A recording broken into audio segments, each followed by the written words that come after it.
భారత్ దక్షిణాఫ్రికాల జట్ల మధ్య ధర్మశాల వేదికగా ఇవాళ మూడో టీ20 మ్యాచ్ జరుగుతుంది. ఇక తొలి టీ20 మ్యాచ్ లో కూడా భారత్ రెండో టీ20 మ్యాచ్ లో కూడా దక్షిణాఫ్రికా జట్లు విజయాన్ని సాధించాయి. ఇక ఈ క్రమంలో మూడో టీ20 మ్యాచ్ లో గెలిచి సిరీస్ లో ఆధిక్యంలోకి వెళ్లాలని ఇప్పుడు ఇరు జట్లు కూడా ఒక టఫ్ ఫైట్ నైతే ఇవ్వడానికి సిద్ధంగా ఉన్నాయి. ఇప్పుడు ఈ నేపథ్యంలో మ్యాచ్ హోరాహోరీగా సాగే అవకాశం ఉంది. ఈ మ్యాచ్కు ముందర టీమిండియా స్టార్ ఆల్రౌండర్ హార్దిక్ పాండ్యాను ఓ మైలురాయి అయితే ఇప్పుడు ఊరిస్తుందని చెప్పాలి. ఈ మ్యాచ్లో హార్దిక్ ఒక వికెట్ తీస్తే అంతర్జాతీయ టీ20 క్రికెట్లోనే 100 వికెట్ల మైలురాయిని కూడా హార్దిక్ చేరుకుంటారు. ఇక అదేవిధంగా టీమిండియా తరఫున టీ20లో 100 వికెట్లు తీసిన మూడే బౌలర్గా కూడా రికార్డుకు ఎక్కుతాడు. హర్షదీప్ సింగ్, జస్ప్రీత్ బుమ్రాలు మాత్రమే ఇప్పటి వరకు కూడా ఈ ఘనతను సాధించారు.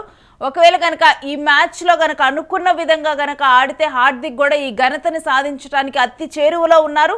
ఈ రోజు జరగబోయే ఈ మ్యాచ్లోనైతే ఇరు జట్లు కూడా టీమిండియా అండ్ సౌత్ ఆఫ్రికా ఇద్దరికీ కూడా ఈ మ్యాచ్ చాలా కీలకము. ఎవరు ఆధిక్యంలోకి వస్తారనేది కూడా ఇప్పుడు క్రికెట్ ప్రియుల్లో కూడా ఒక ఊరిస్తుంది, ఉత్కంఠ నెలకొని ఉందనే చెప్పాలి. మరి దీనికి సంబంధించి ఈరోజు జరగబోయేటువంటి మ్యాచ్ ఏ విధంగా ఉండనుంది అనే అనాలిసిస్ని మా ప్రతినిధి వెంకట్ని అడిగి తీసుకున్న స్పోర్ట్స్ అనలిస్ట్ వెంకట్ గారు, ఈరోజు జరగబోయేటువంటి మ్యాచ్ మీద అసలు ఎటువంటి అంచనాలు నెలకొని ఉన్నాయి, ఏంటి?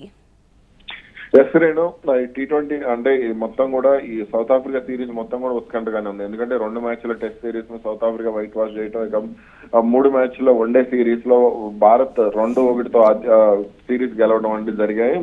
మొదటి వన్డేలో భారత్ గెలవడం, 2వ వన్డేలో సౌత్ ఆఫ్రికా గెలవడం, విశాఖపట్నంలో జరిగినటువంటి 3వ వన్డేలో భారత్ మంచి విజయం సాధించడంతో సిరీస్ కైవసం చేసుకున్నటువంటి పరిస్థితి. ఇక టీ20లకు సంబంధించి కూడా ఇదే పరిస్థితి కనపడుతుంది. ఎందుకంటే మొదటి టీ20లో భారత్ మంచి విజయం, కంఫర్టబుల్ విజయం సాధించింది. 74 పరుగులతో 74 పరుగులకు సౌత్ ఆఫ్రికాను ఆల్అౌట్ చేసింది. ఇక భారత బౌలర్లు అంచనాలకు మించి మొదటి టీ20లో రాణించడంతో అందరూ కూడా రెండో టీ20లో భారత్ అదే స్థాయిలో సత్తా చాటుతుందని ఆశలు పెట్టుకున్నారు. కానీ రెండో టీ20 విషయానికి వస్తే భారత్ ఏదైతే మొదటి టీ20లో బౌలర్లు బలంగా మారారో అదే బలహీనతగా రెండో టీ20లో మారడం, సౌత్ ఆఫ్రికాకు భారీగా పరుగులు ఇవ్వడంతో భారత్ ఓటమి పాలైందని చెప్పాలి. ఇక ఇప్పుడు మూడో టీ20 విషయానికి వస్తే ఇది ధర్మశాల వేదిక. భారత్ కు లక్కీయెస్ట్ గ్రౌండ్స్ లో ఒకటిగా ఉన్నటువంటి ధర్మశాలలో ఖచ్చితంగా ఈ మ్యాచ్ లో భారత్ ఎలాగైనా సరే విజయం సాధిస్తుంది అనేది అయితే క్రికెట్ అభిమానులు ఉన్నటువంటి నమ్మకం. ఎందుకంటే రెండో టీ20లో ఓడిన విధానం కానీ, లేదంటే బ్యాట్స్మెన్ ఫెయిల్ అయిన విధానం కానీ, టాప్ ఆర్డర్ నుంచి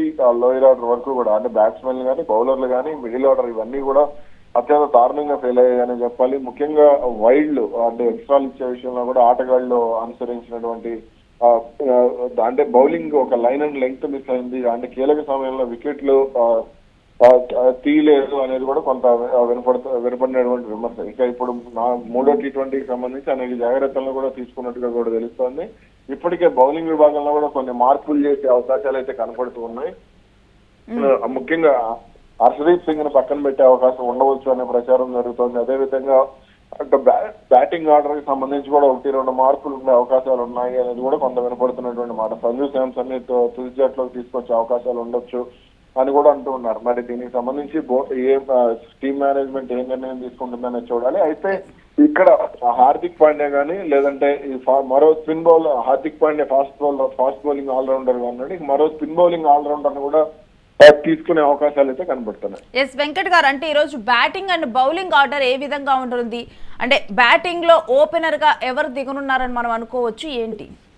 ఓపెనింగ్ స్లాట్ అనేది శుభ్మన్ గిల్ ఆడినా ఆడకపోయినా అతను ఎన్నిసార్లు ఫెయిల్ అయినా సరే అతన్ని జట్లో ఉంచుతారు కాబట్టి అతనికి వైస్ కెప్టెన్ హోదా కూడా ఇచ్చి అతను కంటిన్యూ చేస్తున్నారు కాబట్టి అతను అభిషేక్ శర్మ ఓపెనింగ్ చేసే అవకాశం ఉంది. ఇక మూడో స్థానానికి సంబంధించి ఇది కొంత ఈ కన్ఫ్యూజన్ వాతావరణం నెలకొంది. ఎందుకంటే మొన్న అక్షర్ పటేల్ ని మూడో స్థానంలోకి పంపించారు. ఇక సూర్యకుమార్ యాదవ్ తనకు నచ్చిన స్థానం ఏదైనా సరే 3, 4, 5, 6, 7, 8, 10 వరకు ఎక్కడైనా ఆడేటట్టున్నాడు కాబట్టి అతన్ని మరి అతను ఏ స్థానంలో ఆడతాడు అనేది చూడాలి. ఇక మూడో స్థానానికి అయితే అంటే సూర్యకుమార్ యాదవ్ ఆడకపోతే వాషింగ్టన్ సుందర్ని టీంలోకి తీసుకొచ్చి 3 లేదా 4 స్థానాల్లో అయినా సరే వాషింగ్టన్ సుందర్ని ఆడించాలి. కనీసం 5వ స్థానంలో అయినా ఆడించాలనేది కూడా కొంత వినపడుతున్నటువంటి మాట. ఇక ముఖ్యంగా సూర్యకుమార్ యాదవ్ రాణించడం లేదు కాబట్టి జితేష్ శర్మ అలాగే మిగిలిన ఇప్పుడు వాషింగ్టన్ సుందర్ని తీసుకుంటే వీళ్ళ స్థానాలు తిలక్ వర్మ కానీ, జితేష్ శర్మ కానీ వీళ్ళని ప్రమోట్ చేయాల్సిన అవసరం ఉందనేది కూడా వినపడుతుంది. ఎందుకంటే తిలక్ వర్మ 3వ స్థానంలో చాలా అద్భుతంగా బ్యాటింగ్ చేశాడు. అదే స్థానంలో వరుసగా 2 సెంచరీలు కూడా చేసినటువంటి పరిస్థితి మనం చూస్తాం ఇంగ్లాండ్ పై. కాబట్టి ఇప్పుడు ఈ సిరీస్ లో కూడా తిలక్ వర్మని కంటిన్యూగా 3వ స్థానంలో ఆడించి జతీష్ శర్మని కనీసం 4-5 స్థానాల్లో ఆడిస్తే మంచి ఫలితం ఉంటుంది అనేది క్రికెట్ అభిమానుల కోరిక. అయితే మనం T20లో గత 2 మ్యాచ్ల్లో గనక హార్దిక్ పాండ్యా పర్ఫార్మెన్స్ చూసుకుంటే ఇప్పుడు ఈ థర్డ్ T20లో కూడా తాను అనుకున్నటువంటి మైలురాయిని ఛేదించే అవకాశం ఉందా ఈసారి? ఖచ్చితంగా కనపడుతుంది. ఎందుకంటే T20లో ఇతర ఫార్మాట్లు పక్కన పెడితే T20లో హార్దిక్ పాండ్యా ఎప్పుడు కూడా కీలక బౌలర్ గానే ఉన్నాడు. ముఖ్యంగా అవసరమైన సమయంలో పరుగులు చేయడం మనం మొదటి T20లో కూడా చూసాం. అతను చాలా అద్భుతం. అతను చేసినటువంటి 58 పరుగులే భారత్ కు ఆ రోజు మంచి గౌరవప్రదమైన స్కోర్ అందించాయని చెప్పాలి. కాబట్టి ఇప్పుడు 3వ T20కి సంబంధించి కూడా అతనే 2వ T20లో కొంత ఫెయిల్ అయ్యాడు. అంటే ఆ టెస్ట్ ఫీల్డింగ్ ఆడాడు అనే విమర్శ అయితే వచ్చింది. ఇక 3వ T20కి సంబంధించి అతను అదే స్థాయిలో రాణిస్తే మాత్రం భారత్ కు మంచి ఫలితం ఉండే అవకాశాలు అయితే ఉన్నాయి. ఇక అతను ముందున్నటువంటి ఒక రికార్డు ఉంది, 100 వికెట్లు. ఇప్పటికే హర్షదీప్ సింగ్, జస్ప్రీత్ బుమ్రా వీళ్ళిద్దరు కూడా 100 వికెట్లు తీసి ముందున్నారు. ఇక 3వ బౌలర్ గా భారత్ తరపున 3వ బౌలర్ గా అతను 100 వికెట్ల మైలురాయిని అందుకొనిపోయాడు. ఇక ఈ మ్యాచ్ ఇప్పుడు ఇరు జట్లకు కూడా ఇండియాకి ఎంత కీలకమో సౌత్ ఆఫ్రికాకు కూడా ఆధిక్యంలోకి రావడానికి అంతే కీలకం. అంటే ఎవరికి ఎక్కువగా కూడా ప్లస్లు మైనస్లు చూసుకుంటే ఎవరి ఆట తీరు కూడా ఇప్పుడు ప్లస్ అవునుందని మనం అనుకోవాలి?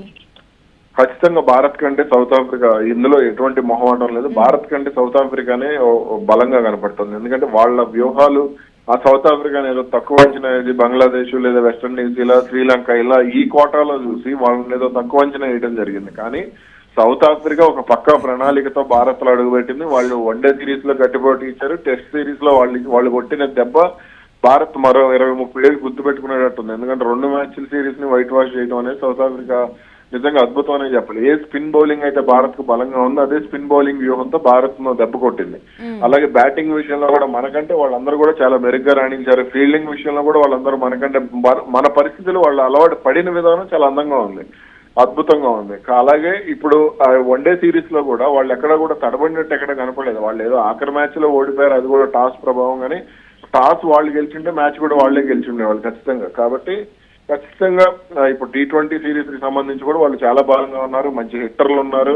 అలాగే భారత వైఫల్యాలను క్యాష్ చేసుకునే వ్యూహం కూడా కెప్టెన్ మార్కరమ్ దగ్గర ఉంది. కాబట్టి ఖచ్చితంగా ఈ టోర్నీ మొత్తం కూడా అంటే ఈసారి 5 మ్యాచ్ల సిరీస్ మొత్తం కూడా వాళ్లే బలంగా కనపడుతున్నారు అనేది స్పష్టంగా చెప్పవచ్చు. మరి ఈ మ్యాచ్ కి భారత్ ఏమైనా వ్యూహాలు మార్చుకుంటుందా అంటే ఏదో విలక్షణంగా ఉండాలి, జట్టు విలక్షణంగా ఉండాలని ఆలోచిస్తున్నటువంటి హెడ్ కోచ్ గంభీర్ మరి ఏం చేయబోతున్నాడు అనేది కూడా చూడాలి.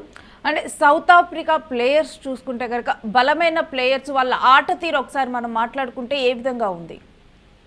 క్వింటన్ డికాక్ ఆట తీరు మొన్న చూసుకుంటే అతను ఆడినటువంటి విధానం అంటే భారత్ ను భయపెట్టింది. మిగిలిన 3 మ్యాచ్లకు కూడా నేను అలాగే ఆడతాననే సిగ్నల్ ఇచ్చాడు. ఫస్ట్ ఒకటి 2 T20లో అతను ఫస్ట్ T20లో అతను కొంత ఫెయిల్ అయినా కానీ 2వ T20కి వచ్చేసరికి అతను 3వ T20లో కూడా చాలా అద్భుతంగా 3వ వన్డేలో అతను అద్భుతంగా రాణించాడు. మొదటి T20లో కొంత ఫెయిల్ అయ్యాడు, ఫార్మాట్ మారింది కాబట్టి కొంత సహజంగా జరిగేదే.